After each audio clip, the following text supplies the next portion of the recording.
I've had quite a few hobbies over the last decade, and I've realized how significantly and positively they've impacted my life, how important they've been to my overall well-being, and how they've been a main source of building my confidence. The standard definition of a hobby is something that you do in your leisure time voluntarily. To me, this definition is much too vague, and it allows things like binge watching TV or drinking or shopping to be hobbies, and to me, these are pastimes that don't really serve any benefit. So my definition of a hobby is something that has a positive impact to your well-being and gives you a sense of satisfaction and accomplishment. It has an aspect of learning and or skill development, and it has an element of creativity. When you're a kid, your parents are busy trying to keep you entertained, and although I was always active and up to something, I wouldn't say that I really had any particular hobbies. It wasn't until I graduated from university that I found my first real adult hobby when I decided that I needed to try a new sport, both for fun and to stay active. And that was wrestling. Wrestling fundamentally changed my life. Even though in high school I was on a bunch of different sports teams, I was never part of the starting lineup. I was just generally athletic and was good enough to play. But wrestling demanded me to train harder than I have ever trained before, and it actually made me realize that I do have kinesthetic intelligence.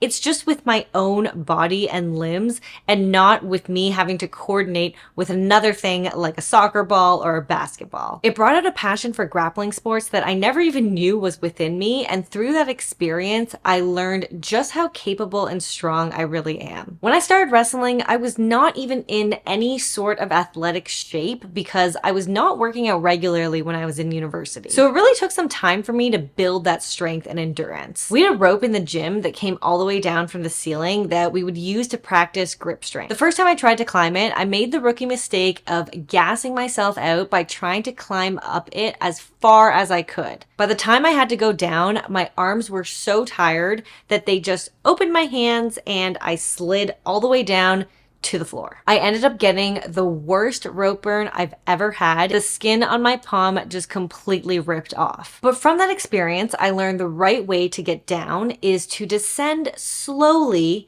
and have a really strong grip, which was obviously something that I needed to train in my hands. But by the end of the first year, I was able to climb all the way to the top of the rope and safely descend down. That experience was such a clear marker of growth for me, and I actually ended up getting the Most Improved award at the end of the season award ceremony. Starting wrestling with no experience gave me so much confidence as I saw myself getting stronger and progressing through learning a new skill. Working through the discomfort of trying something new really pushed me to grow not just physically but also mentally. There's a famous quote from one of the greatest wrestlers of all time, Dan Gable, and he says, "Once you've wrestled, everything else in life is easy." And of course, it's a very physically demanding sport, but I think what it actually really helps build is the mental toughness. Anything you have to learn from zero is gonna feel really difficult to start, even if it's something that you enjoy. But that's exactly what builds the mental toughness,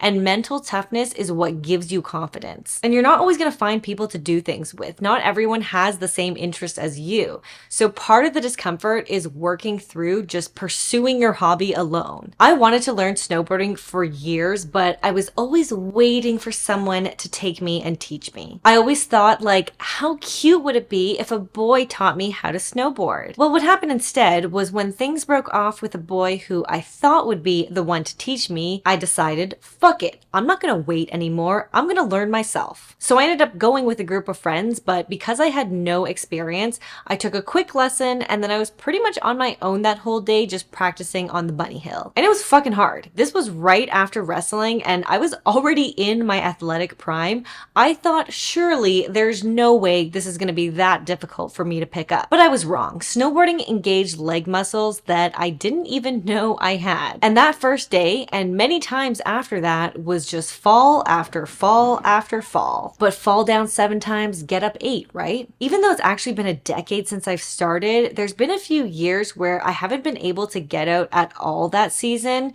and I have a lot to improve on. But in 2021, when I went on a cross-Canada road trip, I spent a lot of time in Whistler, and I vividly remember the moment where I felt I am finally snowboarding. I am actually doing it, I'm finally in a flow, and I can get all the way down the hill without falling at all, and I felt so accomplished and proud. Witnessing my progress and showing myself that I can do things alone, I can learn a new skill, I am very capable.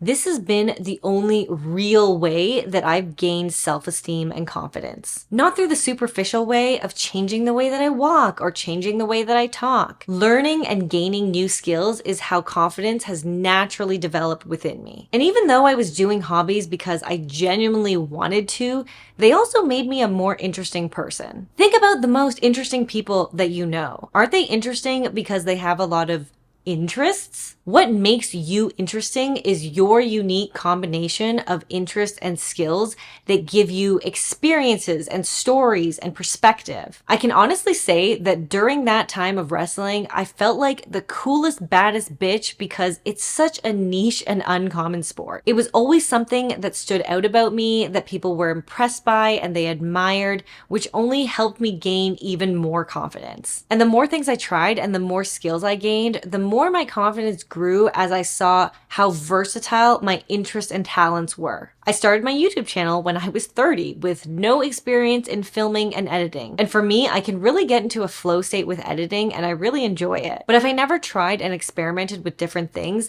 I might have boxed myself into only liking sports as a hobby and would have never discovered all these other things that I'm interested in. So externally, hobbies made me a cool person with a variety of interests and skills, but much more importantly, internally, they helped me better understand my own interests. They help me get to know myself better by showing me what I like and what I don't like and where I'm willing to put my focus and discipline. They also served as a way to communicate something about my personality, which is a really easy way to determine whether or not you're going to connect with someone, whether you're dating or even just making friends. Even though I started my hobbies alone, I always came out with a friend. I became good friends with my wrestling coach's daughter. We even went to Indonesia together, which was such a memorable experience of its own. I technically met my husband first through jiu-jitsu and then Bumble. And after getting my husband into snowboarding, we've actually made it a tradition the last 3 years to do an annual trip with my brother-in-law and one of our good friends. So having this hobby in common actually gives us a reason to see each other and connect. So even though I never participated in hobbies with the intention of meeting people and making friends,